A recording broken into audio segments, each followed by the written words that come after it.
ഗേളാണ്. ആൺകുട്ടി. പെൺകുട്ടി. ആൺകുട്ടി. ആൺകുട്ടി. Hey champ, I am your uncle and I hope you are a baby boy. Babuji കൊണ്ടാകുമ്പോൾ കൊച്ച് ബേബി ഗേൾ. പെണ്ണ്.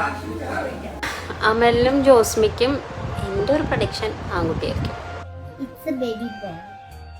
എന്റെ ഇതില് പെൺകുട്ടിയാണെന്നുള്ള ധാരണയാണ് എന്റെ തോന്നല്.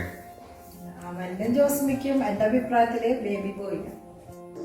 അമലിനും ജോസ്മിക്കും ബേബി ബോയ്. അമലിനും ജോസ്മിക്കും ബേബി ബോയ്. അമലുട്ടനും ജോസ്മിക്കും ബേബി ബോയ് ആയിരിക്കും. അമലിനും ജോസ്മിക്കും ആൺകുട്ടിയാണെന്നാണ് തോന്നുന്നത്. ബേബി ബോയ് ആണെന്നാണ് എന്റെ പ്രഡിക്ഷൻ. ജോസ്മിക്കും ബേബി ബോയ്. അമലിനും ജോസ്മിക്കും ബേബി ഗേൾ ആയിരിക്കും. അമലിനും ജോസ്മിക്കും എൻ്റെ വക ബെസ്റ്റ് വിഷസ് ഞാൻ അറിയിക്കുകയാണ്. ജെൻഡർ പ്രഡിക്ഷനില് എൻ്റെ prediction it's a baby boy. Baby girl ആയിരിക്കും. It's baby girl. പറഞ്ഞോ. എനിക്ക് ഫസ്റ്റ് ആയിരുന്നു, ഇപ്പൊ ഞാൻ പെണ്ണെന്ന് പറയുന്നത്. ജോസ്മിക്ക് കൊച്ചു പെണ്ണാണ് ആണാണെന്ന് തോന്നുന്നത്. പെണ്ണ്. കൺകൾ നീയേ കാറ്റും നീയേ